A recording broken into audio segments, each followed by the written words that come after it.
إنما يريد الله ليذهب عنكم رجسا رب اشرح لي صدري ويسر لي أمري واحلل عقدة من لساني يفقهوا قولي اللهم أرنا الحق حقا وارزقنا اتباعه وأرنا الباطل باطلا وارزقنا اجتنابه آمین یا رب العالمین۔ حضرات، اللہ سبحانہ و تعالیٰ نے انسانیت کو صحیح راہ پہ چلانے کے لیے اپنے احکامات مختلف مواضع کے اوپر بڑی تفصیل سے بھی دیے ہیں، اور چند مقامات کے اوپر صرف بنیادی اصول اور اشارے بتا دیے گئے ہیں، جیسا کہ اسلام کا اقتصادی نظام، اکنامیکل سسٹم کے اندر اللہ سبحانہ و تعالیٰ نے بنیادی اصول بتا دیے کہ فلاں فلاں کام تمہارے لیے حرام ہیں، اور تمہیں اللہ سبحانہ و تعالیٰ اجازت دیتا ہے کہ تم اللہ سبحانہ و تعالیٰ کے رزق کو تلاش کرو، لیکن حدود و قیود کا خیال رکھتے ہوئے۔ اس طریقے سے اسلام کے سیاسی نظام کے اندر اللہ سبحانہ و تعالیٰ نے اشارات بتا دیے، اور رسول اللہ صلی اللہ علیہ وسلم نے اپنی زندگی کے اندر اس کو عمل کر کے دکھا دیا، اور اس کے اندر بنیادی وصف و بنیادی طلب یہی ہے کہ ان الحکم الا للہ، کہ آرڈر جو ہے وہ صرف اللہ سبحانہ و تعالیٰ ہی کے لیے ہے، حکم اللہ ہی کا چلے گا، قانون اللہ ہی کا ہوگا، نظام اللہ ہی کا ہوگا، اور اللہ کے نظام کو قائم کرنے کے لیے رسول اللہ صلی اللہ علیہ وسلم کی اطاعت کے اندر جس طریقے سے اللہ کے رسول صلی اللہ علیہ وسلم نے اس دنیا کے اندر اسلام کو غالب و نافذ کر کے بتلایا تھا، اسی محج پہ چلو گے تو اللہ سبحانہ تعالیٰ کی برکتیں اور نعمتوں کی بارش تمہارے اوپر ہو جائے گی۔ اس طریقے سے اسلامی معاشرے کے اندر بنیادی چیزوں کا ذکر کر دیا گیا، حدود و قیود قائم کر دی گئی، اور یہ کہا گیا کہ یاد رکھو تمہاری توحید، تمہاری نماز کے بعد سب سے اہم ترین درجہ تمہارے والدین کا ہے۔ تم اپنے والدین کی اطاعت کرو گے، ان کے ساتھ حسن سلوک کرو گے، چاہے وہ تمہارے والدین تمہارے دین کے اوپر نہ ہی ہوں۔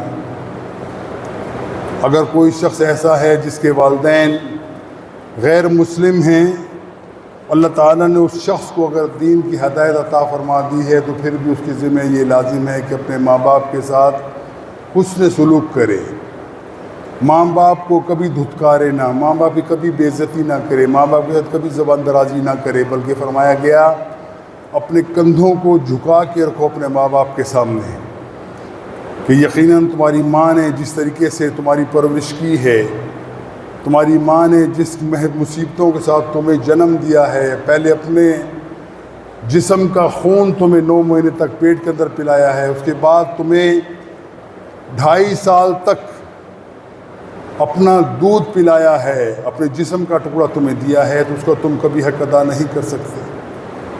یقیناً ہم سمجھتے ہیں کہ ماں کا حق ادا کرنا ممکن ہی نہیں ہے۔ ایک صحابی نے اللہ کے رسول سے آ کر پوچھا، یا رسول اللہ، میں اپنے ماں باپ کا حق ادا کرنا چاہتا ہوں، میری ماں نے جتنی تکلیفیں میرے لیے برداشت کی ہیں، میں ان تمام تکلیفوں کا ازالہ اس دنیا کے اندر کرنا چاہتا ہوں، آپ کا کیا حکم ہے؟ تو رسول اللہ صلی اللہ علیہ وسلم فرمانے لگے، اے بندے، اگر تو اپنی ماں کو اپنے کندھے پہ بٹھا کے ساری زندگی طواف کرتا رہے، تو اپنی ماں کا وہ ایک دن کا جو اسے درد سہا تھا اس کا تو حق ادا نہیں کر سکتا، کجا تو پوری زندگی کا حق ادا کرے گا۔ اب یہی ہے کہ تو اپنی ماں کے ساتھ، اپنے ماں باپ کے ساتھ حسن سلوک کا رویہ رکھ، ان کے ساتھ معاملات کو درست رکھ، ان کی کسی بات کے اوپر اگر وہ غلط بات بھی کرتے ہیں کہ تو تیش میں مت آ، تو صبر کر۔ یاد رکھ کہ ایک زمانہ وہ تھا جب تو چھوٹا سا بچہ تھا، تیری ماں سے تو 1000 مرتبہ فرمائشیں کرتا تھا، سوال پوچھتا تھا، یکے بعد دیگے پوچھتا تھا، کبھی نہ تمہاری ماں تنگ ہوئی نہ تمہارا باپ تنگ ہوا، وہ تمہیں اپنے باتیں سمجھا کے خوش ہوتے تھے، کبھی ان بیزاری کا اظہار نہیں کیا کہ بار بار پوچھ کے بچہ ایک ہی بات کیوں پوچھتا ہے۔ اور آج اگر وہ بوڑھے ہو گئے ہیں، تمہارے سامنے آئے ہیں، مجبور ہیں، لاچار ہیں، بیمار ہیں، ذہنی طور پہ بھی درست نہیں ہے، تجھ سے اگر 2 مرتبہ پوچھے تو بگڑ جاتا ہے، یاد رکھ جب تو ناتواں تھا، تو کھانے پینے کا بھی محتاج تھا، تیری صفائی ستھرائی کا بھی خیال تیری ماں کرتی، تجھے احساس ہی کوئی نہیں تھا، لیکن ماں نے کیسے تجھے پالا بڑا کیا۔ پھر باپ نے تجھے کتنی محنت سے پالا بڑا کیا، محنتیں کی، نہ گرمی دیکھی نہ سردی دیکھی، ہر صورت کے اندر اپنے بچوں کی حفاظت کے لیے، ان کی پرورش کے لیے، ان کی ضروریات کو پورا کرنے کے لیے اس نے محنت کی، صبح و شام محنت کی، تو کیسے ان کا حق ادا کر سکتا ہے؟ ممکن نہیں۔ تو یہ وہ مدارج ہیں اللہ سبحانہ و تعالیٰ نے اپنے نبی کے ذریعے ہم تک پہنچائی ہیں۔ اسلام کے اندر وہ عظیم معاشرہ قائم کر کے بتا دیا کہ آج پوری دنیا کے اندر لوگ جس وقت اسلام کے معاشرتی نظام کا جائزہ لیتے ہیں تو وہ مجبور ہو جاتے ہیں کہ یہ نظام وہ ہے جس کے اندر عدل کا پورا انتظام موجود ہے، وہ توازن عظیم تر بنایا گیا ہے کہ دنیا کے اندر کوئی ایسا توازن قائم نہیں کر سکتا۔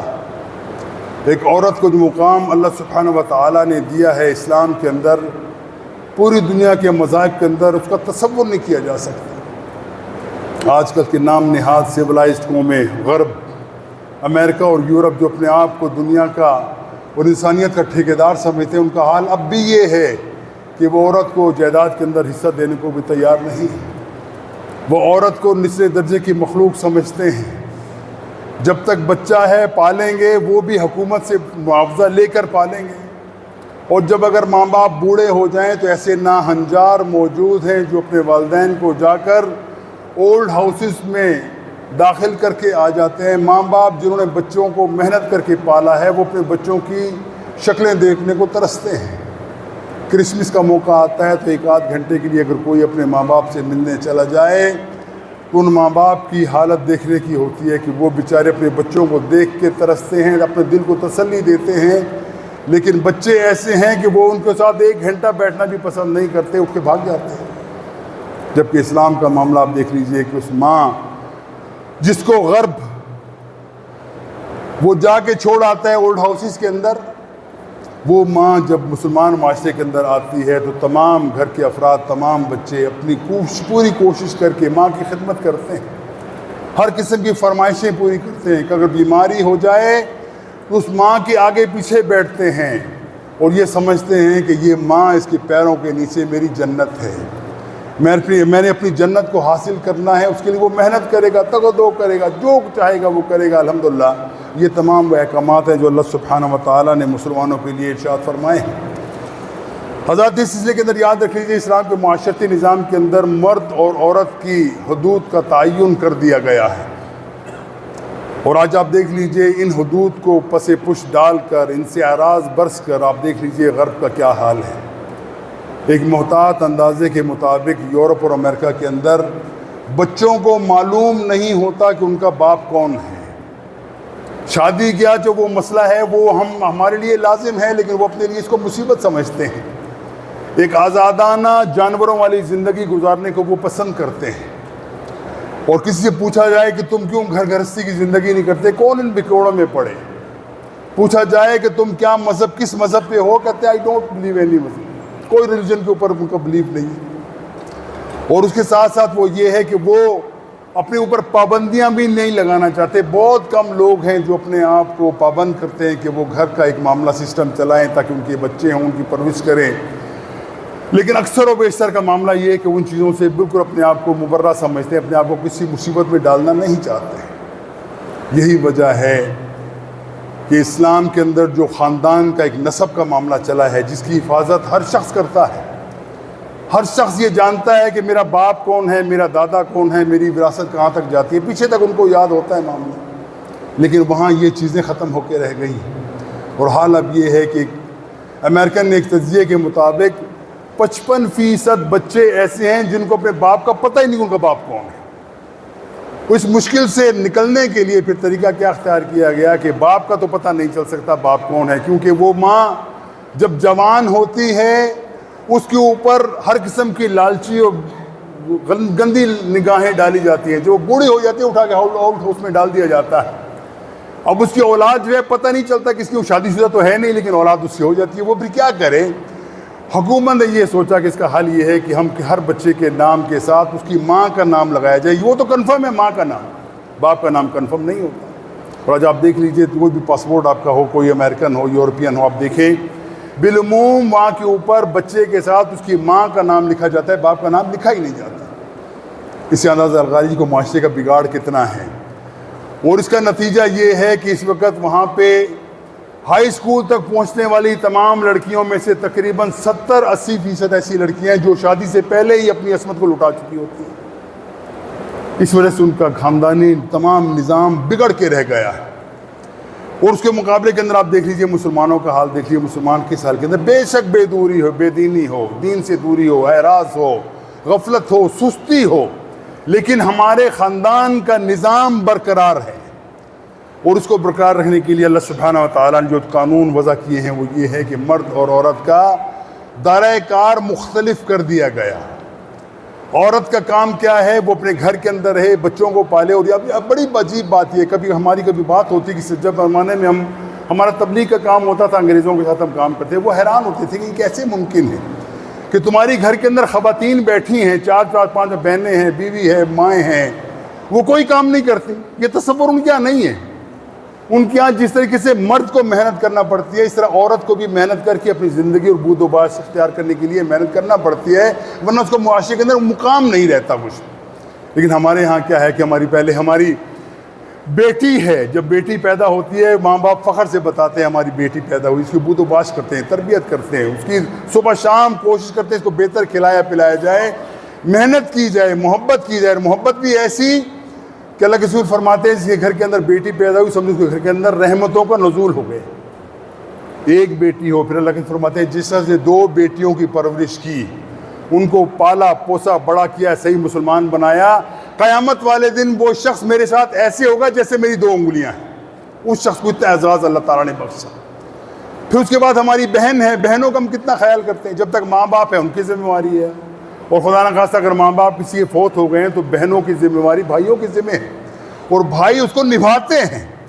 دیکھیے ایکسیپشنل کیسز موجود ہیں، کچھ لوگ ایسے یقین میں ناہنجار ایسے ہیں جو خیال نہیں کرتے، لیکن بالعموم ہمارے معاشرے کے اندر یہ چیز پائی جاتی ہے کہ ہم اپنی بہنوں کا خیال کرتے ہیں، ان کے حقوق کا خیال کرتے ہیں۔ پرورشن یقیناً ہے، ہر جگہ پہ آج ایک جیسے لوگ نہیں ہوتے، اس میں ہے ایسے لوگ بھی ہیں جو اپنے بہنوں کی جائیدادوں کے اوپر وراثت میں قبضہ کر لیتے ہیں، ایسے کم بخت بھی موجود ہیں، لیکن بالعموم اس کو اچھا بچار سے کر بھی لیں تو اچھا نہیں سمجھا جاتا۔ وہ معاشرے کے اندر منہ چھپاتے پھرتے ہیں کہ یہ کیسے لوگ کیا کہیں گے، بہن کا حق کھا گیا یہ تمام باتیں ہمارے سامنے ہیں۔ لیکن اس کے باوجود آپ یاد رکھ لیجئے بہن کے بعد بیوی ہے، ماں کا میں نے آپ کے سامنے عرض کیا تھا کہ ماں کا جو اللہ تعالیٰ نے عظمت بیان کی ہے اس کے بارے میں ہم سوچ بھی نہیں سکتے، جو اللہ سبحانہ و تعالیٰ نے ماں کے بارے میں کہا ہے، باپ کے بارے میں کہا ہے۔ لیکن بیوی کے بارے میں یاد رکھ لیجئے کہ اللہ سبحانہ و تعالیٰ فرماتا ہے کہ تم میں سے بہتر وہ ہے، یہ اللہ کے رسول کے الفاظ ہیں، تم میں سے بہتر وہ ہے جو اپنی بیویوں کے ساتھ اچھا ہے۔ عورتوں کے بارے میں فرمایا گیا کہ یہ عورتیں ناقص العقل ہیں، مردوں کے مقابلے ناقص العقل ہیں، ان کی گواہی بھی آتی ہے۔ لیکن یاد رکھو بیویوں کے ساتھ، عورتوں کے ساتھ نرمی کا رویہ اختیار کرو۔ اگر وہ ضد پہ آ جائیں، ان کی ضد کے اندر تم ضدی مت بنو، بلکہ اپنے مردانہ اوصاف کو سامنے رکھتے ہوئے ان کی حفاظت کرنے کی کوشش کرو۔ اور یہ نظام ایسے ہی چلتا ہے۔ اس طریقے سے ہم ماں باپ کی خدمت کرتے ہیں، بہن کی خدمت کرتے ہیں، بیویوں کی خدمت کرتے ہیں، ان کو اپنے ساتھ لے کے چلتے ہیں۔ یہ تمام وہ نظام ہے جو غرب کے اندر مفقود ہے۔ اب اس کے بعد سمجھ لیجئے کہ خواتین کے سلسلے کے اندر بھی ایک بات جو اہم ترین ہے، اس بے پردگی کا عالم جو غرب کے اندر، اس کا نتیجہ میں نے آپ کے سامنے اشارات میں بتا دیا کہ کیا کیا اس کے اندر کیا اثرات اس کے ہوئے ہیں، لیکن ہمارے معاشرے کے اندر اس کا اصول کیا ہے وہ سمجھ لیجئے۔ انتہائی اہم موضوع ہے، ہر شخص کی زندگی سے متعلق ہے یہ موضوع، کہ ہم دیکھیں کہ حجاب کا اصل مفہوم کیا ہے۔ یاد رکھ لیجئے کہ عورت جس کو ہم ایک زمانے میں مستورات کہتے تھے، آپ کو یاد ہوگا بزرگ لوگوں کو، بڑوں کو، وہ ٹرین کے اوپر لکھا ہوتا تھا مستورات کا خانہ ہے، یعنی کہ مستور کیا مطلب، جو چیز چھپی ہوئی ہو وہ مستور کہلاتی ہے۔ مستورات کا کیا مطلب ہے؟ چھپی ہوئی چیزیں۔ عورت کے بارے میں کہا جاتا ہے یہ عورتیں ہیں، یہ مستورات ہیں، چھپی ہوئی ہیں۔ اب ان کا آپ یہ دیکھ لیجیے ان کا معاملہ کیا ہوتا ہے کہ اس اندر 2 قسم کے حجاب کے احکامات قرآن کے اندر آتے ہیں۔ رسول اللہ صلی اللہ علیہ وسلم کی زندگی کے اندر یہ 2 احکامات ہمارے سامنے آتے ہیں۔ وہ احکامات کیا ہیں؟ پہلی بات یہ ہے کہ عورت، اس کا حجاب کیا ہے، اس کا پہلے مرد کا سمجھ لیجیے، مرد کا حجاب کیا ہے۔ مرد کا وہ حصہ جس کو سطر کہلاتا ہے، وہ ناف سے لے کے گھٹنے تک اس جسم کو چھپانا ہر شخص کے لیے لازم ہے، ضروری۔ جو بندہ اپنے گھٹنے سے اوپر لے کر اور ناف کے علاوہ اگر وہ جسم کو نہیں چھپائے گا تو وہ گناہ گار ہے، یہ سیدھی سادی بات ہے۔ لیکن عورت کے بارے میں یاد رکھیے کہ عورت کا پورا جسم وہ مستور ہونا چاہیے، وہ چھپا ہونا چاہیے. اور اس کے اندر بھی دو طریقے ہیں، دو قسم کے حجاب کے احکامات آتے ہیں. ایک حجاب وہ ہے جو محرم کے ساتھ ہے، یعنی کسی عورت کا کوئی ایسا رشتہ ہے، کوئی بھائی ہے، کوئی بھانجا ہے، کوئی بھتیجا ہے، کوئی چچا ہے، کوئی ماموں ہے، میاں ہے، ماں باپ ہیں، ساس سسر ہیں. یہ وہ تمام رشتے ہیں جن کے ساتھ اس عورت کا کبھی نکاح نہیں ہو سکتا، یاد رکھ لیجیے. ان کے ساتھ پردے کے احکامات مختلف ہیں، اور ان کے ساتھ پردے کے احکامات مختلف ہیں جن کے ساتھ ان کا نکاح ہو سکتا ہے، جن کو نامحرم کہلاتے ہیں. ہمارے معاشرے کے اندر جہاں پہ بہت ساری برائیاں موجود ہیں، ایک برائی یہ بھی ہے کہ ہم سمجھتے ہیں کہ کزنز ہیں، خالہ زاد، ماموں زاد، چچا زاد، پھوپھی زاد، ان لوگوں سے پردہ کرنے کی ضرورت نہیں ہے، پردہ نہیں کیا جاتا، ان کے سامنے آیا جاتا ہے. یہ حرام ہے، یاد رکھ لیجیے. جن لوگوں کے ساتھ آپ کا پردہ محرم کا معاملہ ہے، وہ آپ کے بھائی ہوں، آپ کے ماں باپ ہوں، آپ کے چچا ہوں، آپ کے ماموں ہوں، جن کے ساتھ آپ کا نکاح نہیں ہو سکتا، یاد رکھ لیجئے ان کے سامنے بھی پردے کے احکامات لازم ہے اور ہیں، قانون بھی دیا گیا ہے. وہ پردہ کیا ہے کہ ایک جوان بالغ عورت کا چہرے کی ٹکیا اور ہاتھوں کی کلائی کے بعد اور ٹخنوں سے نیچے تک کا حصہ کھلا رکھنے کی اجازت ہے. کن کے لیے؟ جو ان کے محرم ہیں، جو جن کے ساتھ ان کا نکاح کبھی نہیں ہو، ان کے لیے بھی لازم ہے کہ وہ اس کے علاوہ عورت ان کے سامنے کبھی نہ کھولے. یعنی اپنی بیٹی ہے، آپ کی بہن ہے، تو آپ اس کا بھی بازو نہیں دیکھ سکتے، آپ اس کا بھی سینہ نہیں دیکھ سکتے، آپ اس کی سر کو کھلا ہوا نہیں دیکھ سکتے، اس کی پنڈیاں نہیں دیکھ سکتے. ان کو چھپانا لازم ہے. اور دوسرا جو بتایا میں نے آپ کے، جو غیر محرم سے جو پردہ ہے، وہ تو مکمل مستور ہے، پورا جسم چھپا کے رکھنا چاہیے، ہر صورت کے اندر چھپا کے رکھنا چاہیے. باہم جو مخلوط قسم کی محفلیں ہوتی ہیں ان سے بچنا چاہیے. یہ وہ اصول ہیں جن کی وجہ سے معاشرہ جو ہے وہ اچھائی کی طرف جاتا ہے، اور اچھائی کی وجہ سے معاشرے کے اندر بہتری پیدا ہوتی ہے، برائیوں کا کلا کما ہوتا ہے. جب تک ہم اس معاملے کو آگے نہیں لے کے چلتے تو ہم سمجھتے ہیں کہ کوئی ایسا معاملہ ہے جس کے اندر اللہ سبحانہ تعالیٰ کی حدود و قیود کو چھوڑ دیا جائے، پھر اللہ کا عذاب نازل ہوتا ہے. یاد رکھ لیجیے ہمارے معاشرے کے اندر دیکھو شیطان نے عجیب سی پٹی پڑھائی. آپ ذرا غور کریں، حیران ہو گئے کہ شیطان کس طریقے سے لوگوں کے اوپر غلبہ حاصل کرتا ہے. غرب کو دیکھ لیجیے آپ، کبھی جو لوگ امریکہ یورپ گئے ہیں ان کو معلوم ہوگا کہ گرمیوں کے اندر وہاں پہ گھومنے کا معاملہ ہوتا ہے، عورتیں ننگی پھرتی ہیں، کوئی چھوٹے سے کپڑے پہن کے، اور کوئی ان کو یہ نہیں کہہ سکتا کہ خاتون اپنے آپ کو ڈھانپو. اگر ڈھانپا تو آپ کو مقدمہ کر دے گی وہ کہ یہ جو میری شخصی آزادی کے اوپر اس نے حملہ کیا، اس شخص نے مجھے کہتا ہے تم پردہ رہو، میں نہیں کر پردہ. شیطان نے کہا کیا ہم کیا. اب بالعموم مرد کو دیکھیں گے، یورپین امریکن کے مرد کو، وہ اس نے کم از کم شارٹ پہنا ہوگا یا پتلون پیری پہنی ہوگی، پاجامہ پورا پہنا ہوگا، اور مرد کو ننگا کر کے رکھ دیا. مرد کو ڈھانپ کے رکھا، عورت کو ننگا کر کے رکھ دیا. یہ شیطان کا بہت بڑا حربہ تھا جو چل رہا تھا. اور بدقسمتی سے ہمارے اپنے معاشرے کے ہم دیکھا کہ کچھ سال پہلے جو احکامات بتلائے گئے تھے مردوں کے بارے میں احکامات کیا ہیں کہ اے لوگو، تم مردوں میں سے ہر شخص جو اللہ کے رسول کا ماننے والا ہے، وہ اپنے اوڑھنیوں کو، جو اپنا تو پاجامہ پہنا ہے، آپ نے کوئی دھوتی باندھی ہے یا پینٹ پہنی ہے، اس کے اندر اپنے ٹخنوں کو ہمیشہ کھلا رکھو، اس کو ڈھانکو مت. آپ کا آزار جو ہے وہ ٹخنے نہ ڈھانپے. یہ کس کے لیے الفاظ ہیں؟ یہ مرد کے لیے. اور ہم سمجھتے ہیں کہ صرف نماز کے لیے نہیں ہے. عام زندگی کے اندر بھی مرد کے لیے یہ لازم ہے کہ وہ اپنے کم ٹخنوں تک کو ڈھانپ کے نہ رکھے، ان سے اوپر رکھے. لیکن تقویٰ تو یہ کہ صحابہ کے بارے میں آتا ہے کہ ان کی آدھی پنڈلیوں تک پاجامہ ہوا کرتا تھا ان کی دھوتی جو ہے اوپر چادر باندھی وہ اوپر ہوتی تھی، اور عورتوں کو چھپانا تھا. لیکن آج کل کیا ہوا کہ عورتوں کی آپ دیکھیں آدھی پنڈلیاں ننگی ہوتی ہیں، وہ پاجامے پہن کے جاتی ہیں، پتہ چلتا ہے کہ ان کی ٹانگیں آپ کو نظر آ رہی ہوتی ہیں. اور پھر کپڑا ایسا پہننا ہے جس کپڑے کو دیکھ کے آپ ان کا جسم تک دیکھ سکتے ہیں، اور حقیقت یہ بہت ہی حرام کام ہے، اور یہ شیطان کو دعوت دینے والی بات ہے. ایسی عورت جو ہے وہ بے شک منہ سے کچھ نہ کہے، لیکن اس کے جسم اور لباس کی وجہ سے لگتا ہے کہ وہ شیطان کو دعوت دے رہی ہے، معاشرے کے اندر فساد بگاڑ رہی ہے. اس سے بچنا ضروری ہے. جب تک ہم اس سے نہیں بچیں گے تو یاد رکھیے معاشرے کے اندر وہ تمام چیز جس سے اللہ سبحانہ تعالیٰ فطری طور پہ منع کرتا ہے کہ عورت کا دائرہ اختیار مختلف ہے، مرد کا دائرہ اختیار مختلف ہے، اسے جب تک نہیں بچیں گے کیا ہوگا؟ معاشرے کے اندر بگاڑ پیدا ہوگا، معاشرے کے اندر برائی پیدا ہوگی، معاشرے کے اندر شیطانت کو فروغ ملے گا. اور یہ حقیقت یہ ہے کہ جو آپ دیکھ لیجیے دنیا کے اندر جتنے بھی فساد پیدا ہوتے ہیں وہ عورت کی وجہ سے ہوتے ہیں. جب عورت کو ہم اسلام کے حدود و قیود کے اندر پابند نہیں کرتے، اس اختلاط کا نتیجہ میں نے آپ کے سامنے رکھ دیا کہ کس طریقے سے اس اختلاط مرد و زن کا اختلاف جس کے اندر شرعی قیود اور حدود کو پابند نہیں کیا جاتا، نتیجہ کیا نکلتا ہے؟ جب تک وہ خاتون جو ہے وہ جوان ہے، لوگ اس کو دیکھتے ہیں، مزے لیتے ہیں، لیکن جب وہ بوڑھی ہو جاتی ہے اس کو اٹھا کے باہر پھینک دیتے ہیں. اور یہ بہت بڑی بدقسم کی. اور اس وقت آپ دیکھ لیجیے جو لوگ بھی یورپ امریکہ کے اندر جو لوگ نئی خواتین اللہ تعالیٰ ان کو توفیق دیتا ہے وہ مسلمان ہوتی ہیں. وہ مسلمان ہونے کے بعد وہ کہتے ہیں کہ ہم کتنی حفاظت کے اندر آ گئی ہیں, ہمیں کوئی بد نگاہیں ہمیں اوپر نہیں بیٹھتی. وہ دیکھتی ہیں یہ بندی معصوم حجاب کیے ہوئے ہے, منہ چھپائے ہوئے ہے, جسم کو چھپائے ہوئے ہے, کوئی ان کو بری نگاہ سے نہیں دیکھتا.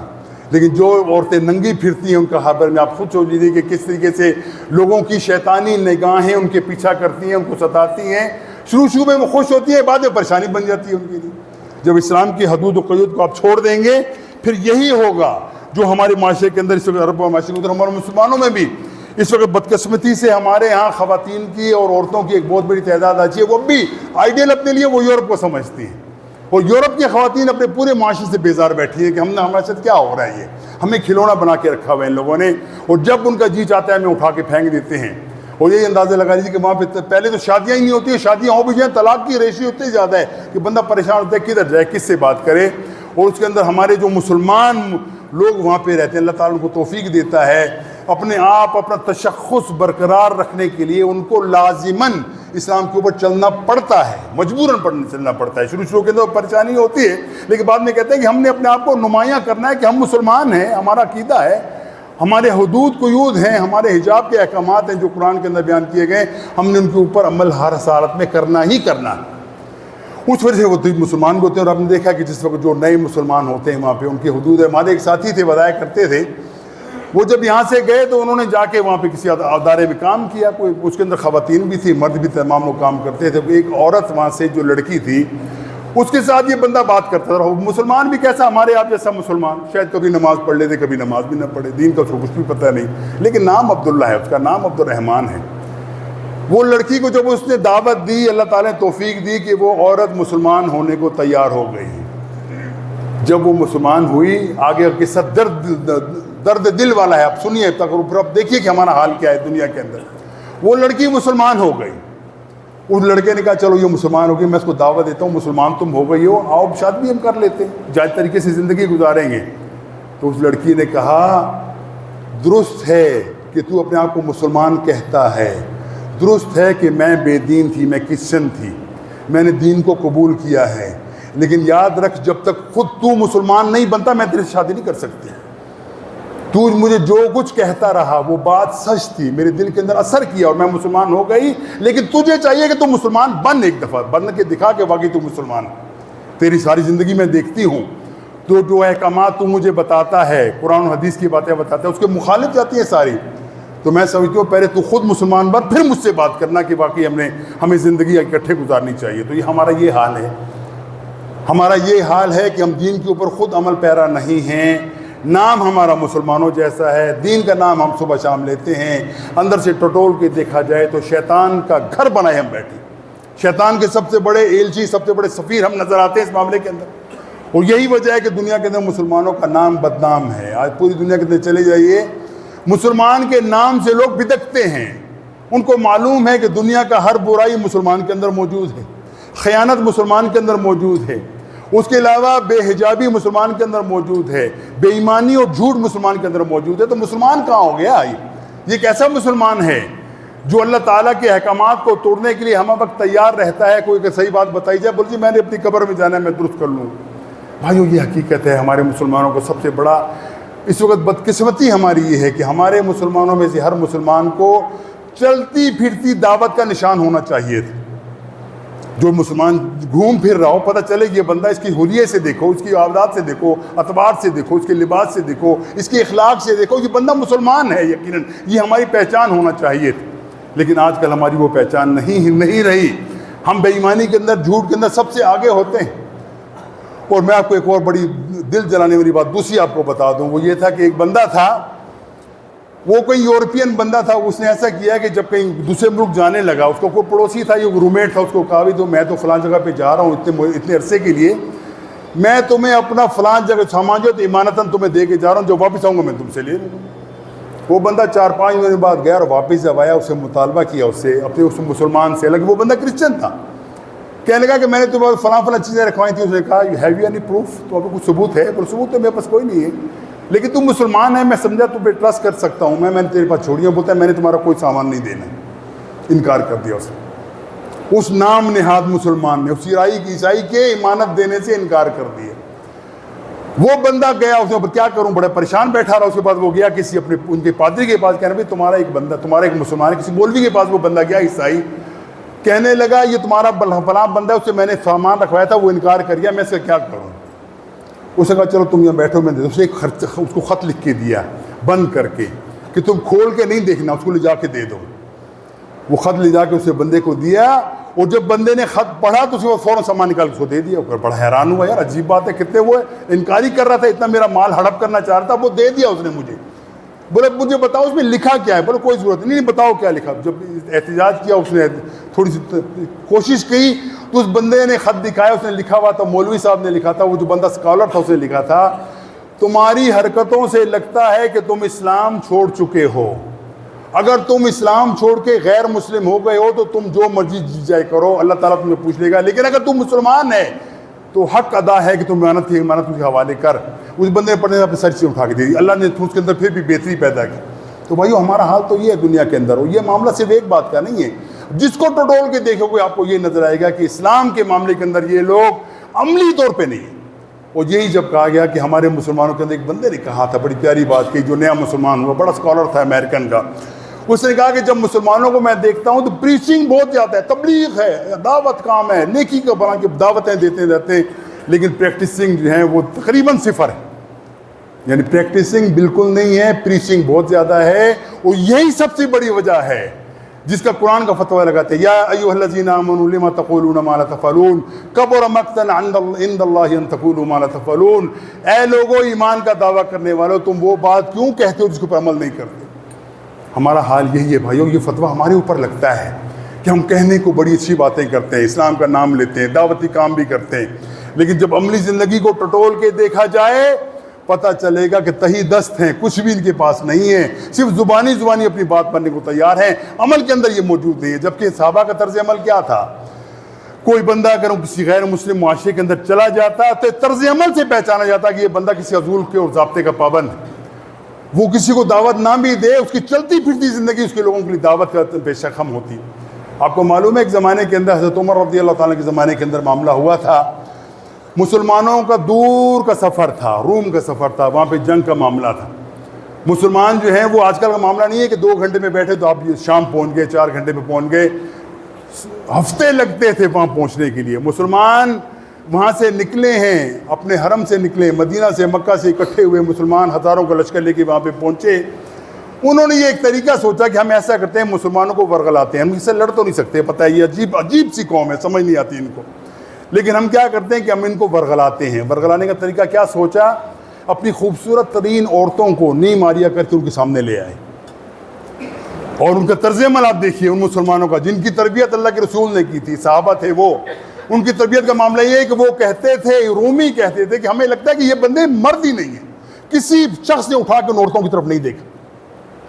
یہ تھا عملی دعوت، یہ تھی عملی دعوت جو مسلمانوں کے اندر پیش کی تھی، کہ لوگ ان کو دیکھتے کہتے ایسے لوگ ہم نے حضور کائنات زمین کے اوپر ہم نے نہیں دیکھے کہ وہ اتنی دور اپنے گھروں سے دور ہیں، مہینوں سے گھروں سے دور ہیں، لیکن کوئی شخص آنکھ اٹھا کے کسی غیر محرم عورت کو نہیں دیکھنے کا پابند نہیں۔ یہ ہے وہ مسلمانوں کی صفات جو ہوا کرتی تھی، لیکن ہم وہ تمام چیزیں ہم بھلا بیٹھے۔ آج آپ دیکھ لو مسلمانوں کا حال کیا، اور کسی کے اوپر فتویٰ لگانے کی ضرورت نہیں ہے، ہر بندہ اپنے دل میں جھانک کے دیکھ لے کہ میرے دل کے اندر ایمان کتنا ہے، میرے اندر کتنا جذبہ ہے کہ میں اللہ تعالیٰ کے دین کے اوپر چلنا چاہتا ہوں، کتنا میرا جذبہ ہے کہ میں اللہ کے رسول کے ساتھ محبت، اس کے اوپر عمل کرنے کو تیار ہوں۔ ہر بندہ ٹٹول کے دیکھے، فتویٰ دل سے آئے گا کہ تو جھوٹا ہے، تو فراڈی ہے، تو اپنے ساتھ فراڈ نہیں کرتا، تو اپنے اعمال کو بتاتا نہیں ہے، اللہ کے سامنے اللہ تیرے دل کو جانتا ہے تو کیا ہے، لیکن یہ تیرا فراڈ تیرے عمل سے ظاہر ہوتا ہے کہ تو اپنے آپ کو دعویٰ تو کرتا ہے کہ تو مسلمان ہے، در حقیقت تو مسلمان نہیں ہے۔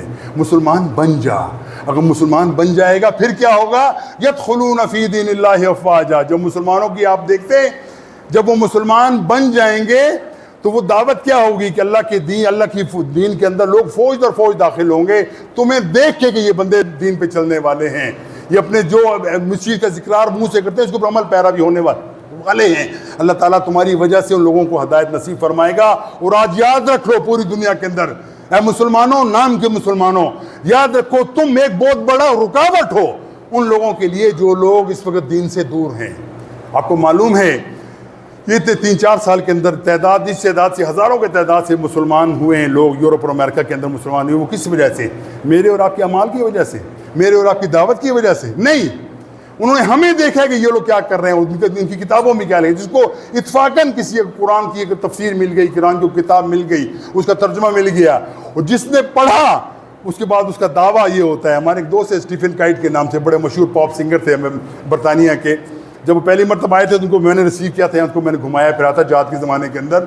وہ کہتے تھے کہ ہم دیکھتے ہیں مسلمانوں کو مسلمان کیا کرتے ہیں، ہمیں سے بڑی شرم ہوتی ہے، اور ہم سمجھتے ہیں کہ مسلمانوں تم ناک کی طرح خزانے کے اوپر ناک بن کے بیٹھے ہو، نہ خود عمل کرتے ہو نہ کسی کو عملنے کی دعوت دیتے ہو.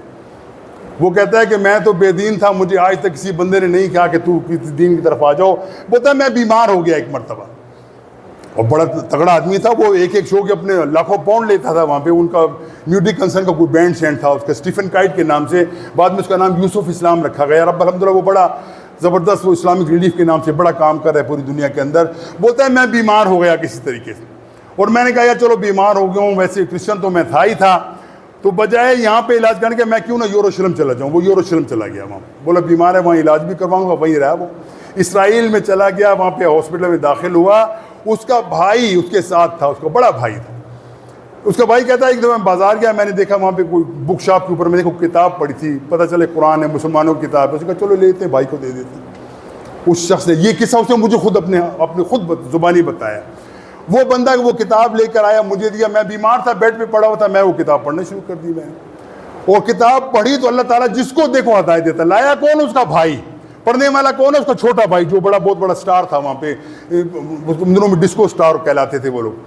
اللہ تعالیٰ نے اس کو توفیق دی، وہ مسلمان ہو گیا. اس کے بعد وہ کہنے لگا اے مسلمانوں اتنا بڑا خزانہ تمہارے پاس ہے، حقائق کا اتنا عجیب خزانہ تمہارے پاس موجود ہے کہ جو بندہ اس کو پڑھ لے وہ اس کے اندر ہدایت آتی ہی آتی ہے. قرآن کا یہ معجزہ ہے کہ قرآن جب پڑھے گا تو اللہ تعالیٰ اس کو ہدایت دے دے گا. تم کیسے ذلیل لوگ ہو، کیسے کمین لوگ ہو، حقیر لوگ ہو، کتنے بڑے خزانے کے اوپر بیٹھے ہو، اور آج تک کسی مسلمان کو بھی پتہ نہیں قرآن کے اندر کیا ہے. بھائیو اس وقت تم مسجد کے اندر 1000-2000 لوگ اوپر نیچے کر بیٹھے ہیں، 500 یا 1000 بیٹھے ہوئے ہیں. سوچو، ہر بندہ سوچے کہ میں نے قرآن کو کتنا کھول کے پڑھا ہے. اس لیے پڑھا کہ میں دیکھوں کہ اللہ تعالیٰ کی کتاب کے اندر میرے لیے کیا پیغام ہے. پتہ چلے گا کہ شاید 1000 میں سے ایک بندہ بھی ایسا نہیں ہوگا جس نے کھول کے پڑھا ہو. میں سمجھنا چاہتا ہوں کہ قرآن مجھ سے مخاطب ہے، قرآن مجھ سے مطالعہ تقاضا کرتا ہے، وہ کیا ہے نہیں چاہتے. ہمارا دل نہیں، ہمارے وہ ترجیح نہیں، ہماری ترجیح نہیں ہے، ہماری وہ توجیہ نہیں کہ ہم اس کو بڑھ کے آئیں. لیکن جن لوگوں کو اللہ تعالیٰ نے توفیق دی ہے، انہوں نے قرآن کو پڑھا ہے، اللہ تعالیٰ نے ان کو دلوں کو کھول دیا ہے. بھائیو یہ خیانت کی سب سے بڑی بھیانک مثال ہے مسلمانوں کے لیے. اور قیامت والے دن یاد رکھو یہ بہت بڑا ایک جواز ہوگا ہمارے خلاف کہ تمہارے پاس قرآن تھا، تمہارے پاس قرآن کو سمجھنا آسان تھا، تم مولوی کے محتاج نہ رہتے، قرآن کا ترجمہ اٹھا کے پڑھ لو. اور کیسا معاملہ کیا، اس کے اندر مولویوں کا بھی حال یہی ہے. وہ کہتے ہیں خبردار عام آدمی قرآن کبھی کھول کے نہ پڑھے، ترجمہ کبھی کھول کے نہ پڑھے، گمراہ ہو جاؤ. اور یہ نیٹ کے اندر آپ نے دیکھا ہوگا کئی لوگوں کی باقاعدہ تقریریں آتی ہیں کہ کوئی بندہ قرآن کا ترجمہ نہ پڑھے، کوئی بندہ اللہ کے رسول فرامین کا ترجمہ نہ پڑھے جب تک مولوی کے سامنے تم اپنے زانوں بچھا کے تم شاگردی اختیار نہ کرو اور 14 علوم نہ حاصل کر لو. جبکہ قرآن کہتا ہے کہ میں نے قرآن کو نازل کیا نہایت فصیح زبان کے اندر. حل میں مدکر ہے کوئی اس سے ہدایت کرنے والا، ہے کوئی اس سے استفادہ کرنے والا، راستہ کھلا چھوڑ دیا تمہارے لیے. اور میں ہمیشہ کہا کرتا ہوں بھائیو، قرآن کا یہ اعجاز ہے، قرآن کا یہ معجزہ ہے، قرآن کا ایک میریکل ہے.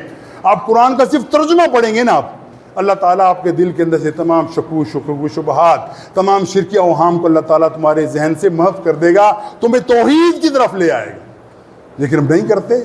ہم میں سے کتنے لوگوں کا دل تڑپتا ہے، کبھی دل میں آئی ہو کسی کا کاروبار خراب ہو جائے، دکان لٹ جائے، دکاندار اگر خالی کروا دے دکان، کتنے پریشان ہوتے ہیں، نقصان ہو گیا ہمارا، کاروبار کیسے کریں گے، پیسہ کیسے کمائیں گے، بچے کیسے کھائیں گے، گھر کو کیسے چلائیں گے. کبھی یہ بھی سوچا ہے آج اگر میری موت آ جائے، قرآن میرے خلاف استغاثہ لے کر آ جائے، قرآن میرے خلاف مدعی بن کے آ جائے، اور یہ قرآن کے اندر فرمایا گیا یا قوم اتخذوا هذا القرآن مہجورا، اے محمد صلی اللہ علیہ وسلم یہ کہہ دو، یہ قرآن قیامت والے دن اٹھ کے کھڑا ہوگا، کہہ دے گا یہ وہ ناہنجار تھے جنہوں نے مجھے چھوڑ دیا تھا. قرآن کے الفاظ ہیں یہ وہ قرآن ہے جو کہے گا اللہ تعالیٰ ان لوگوں نے مجھے چھوڑ دیا تھا، مجھ سے ہجرت اختیار کر لی تھی، ہمیں پوچھ پر ڈال دیا، میری تعلیمات کے اوپر عمل نہیں کرتے تھے، آج دعویٰ لے کے آگے ہم مسلمان ہیں. کہاں کے مسلمان ہو تم؟ بھائیو یہ میٹھی میٹھی باتیں سنانے کے لیے ہم اسٹیج پہ نہیں آتے، ہم آپ کو بتاتے ہیں اگر تم نے واقعی اللہ تعالیٰ کی خوشنودی حاصل کرنا ہے، جنت کے اندر اعلیٰ مقام حاصل کرنے ہیں، قبر کے عذاب سے بچنا ہے، قرآن کے ساتھ اپنا اڑنا بچھانا کر لو گے، اس کے اوپر عمل کرو گے، اللہ تعالیٰ سارے راستے آسان کر دے گا۔ اور پھر تمہارے دل کے اندر تمنا بھی ہوگی، یا اللہ جیسے دنیا کے اندر مسلمان خواتین کی عظمت دیکھتے ہیں کہ اللہ تعالیٰ ان کے بارے میں قرآن کے اندر کہتا ہے کہ اے عورتوں، اے نبی کی بیویوں، تم عام عورتوں جیسی نہیں ہو، تم دین کے اوپر عمل کرو گے، اللہ تمہیں دوہرا ثواب دے گا، اگر تم غلطی کرو گے دو ثواب بھی تمہیں دوہرا مل کے ملے گا، جزا بھی دوہری ملے گی، عذاب بھی دوہرا ملے گا۔ یہ قرآن کے اندر آیا ہے۔ کیا یہ آیتیں ہمارے لیے نہیں ہیں؟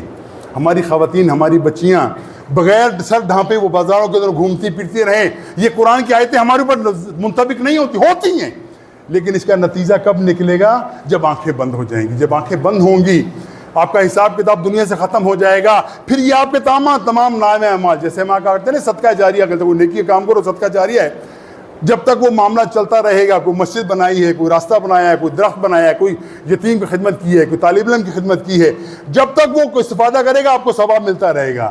اسی طریقے سے یاد رکھو، جو اولاد ہم نے پالی ہے، جن کو ہم بڑی محنت سے ان کو کما کے دیتے ہیں، ان کو دین کی طرف ہم نے نہیں لگایا، ہماری وجہ سے وہ بے دینی کی طرف جاتے ہیں، برائی کی طرف جاتے ہیں، گناہ کی طرف جاتے ہیں، فسق کی طرف جاتے ہیں، تو یہ ہمارے لیے صدقہ سیئہ ہوگا۔ یاد رکھو، جب تک وہ برائی کا کرتے ہیں ہمیں بھی اس کو برائی کا نقصان ہوتا ملتا رہے گا۔ اس سے بچنے کے لیے بھائیوں کوشش کرو، صدق کے دل سے، ہمارے دل سے یہ تمنا نکلی، اللہ سب سے پہلے مجھے توفیق دے کہ میں بھی اللہ کے دین کے اوپر عمل کرنے کے لیے، اپنی اولاد کو مسلمان بنانے کے لیے محنت کروں، تگودو کروں۔ نتیجہ اللہ کے ذمہ ہے بھائیوں، یاد رکھو، تمہارے ذمہ نہیں ہے۔ ہمارے ذمہ کیا ہے؟ حد المقدور بہتر سے بہتر کوشش کرو، بچوں کو سونے کا نوالا دو، شیر کی آنکھ دیکھ ان کو مسلمان بناؤ، مسلمان بنانے کے لیے ان کو تیار کرو۔